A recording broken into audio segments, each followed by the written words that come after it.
I am so tired of hearing Christians telling me, Brother Paul, I'm just so weak.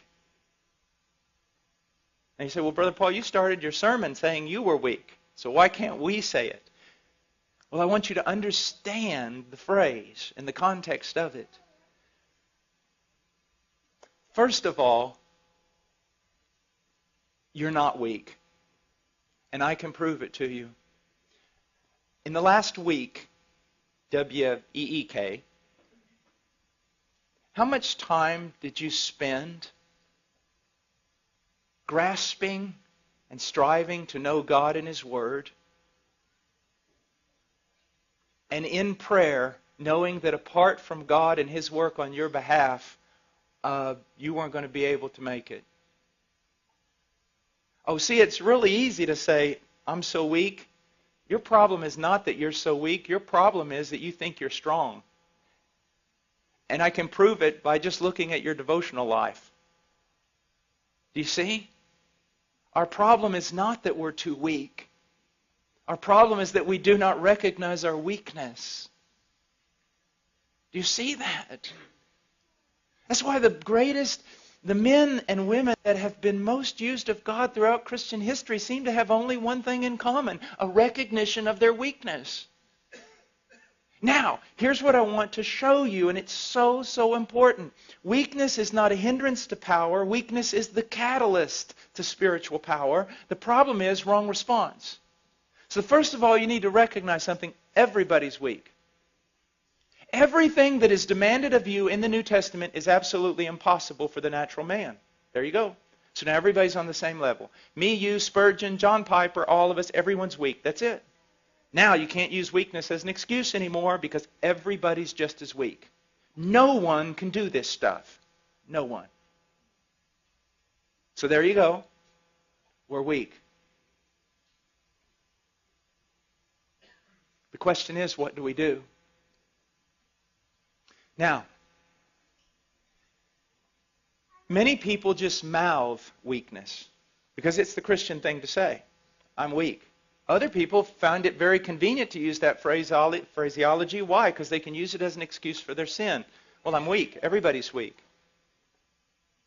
But the right mindset here is in recognizing your weakness, it drives you to God. Immediately to God. Believing in faith that He's the fountain He claims to be. That He's the source and the helper that He claims to be. That He is one of unlimited resources. That He does not greedily hand out to children, but He lavishes upon us. So see, your problem is that you're really not recognizing you're weak.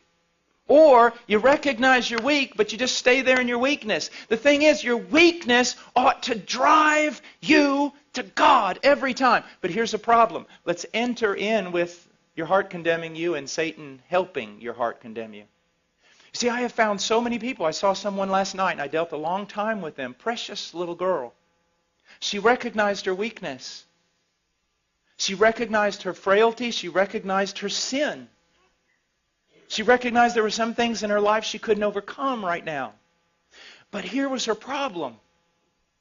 She would see her sin, and because of the work of the devil and sometimes our own heart condemning us, she would put herself in the penalty box every time that she sinned. Well, you can't go to God right now.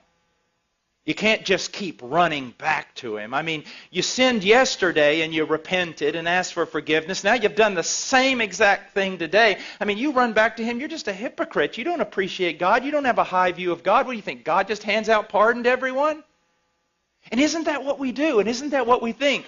We sin, a sin that we've already sinned and already repented of, and because of it we think we need to put ourselves in a penalty box for a little while, at least a couple of days, and try to work our way back into favor before we come to God. Because if we think, actually, you mean if I go back every time I do this, just immediately, not only going back and asking for forgiveness, but expecting forgiveness, isn't that hypocrisy? Isn't that a low view of God? Isn't that treating God as a forgiveness machine? No, it's being biblical. It's what poverty of spirit is supposed to do to us. Now again, I'm not preaching this, hopefully, to unconverted church people who are going to say, wow, if God's that good, I'll sin all the time and just go back and ask for forgiveness. Hopefully I'm not talking to people like that. Hopefully I'm talking to genuine Christians who really want to be something they are not yet. But when they find themselves frail and they find themselves weak and they find themselves sinning the same sin, they kind of huddle over here and wait. Maybe read their Bible a few days, pray some more, show God they're really sincere before they run over there and actually try to get some forgiveness. No! One of the great joys of my life is when I discovered that the moment I sin the sin I always sin, my first response ought to be to latch a hold of Christ.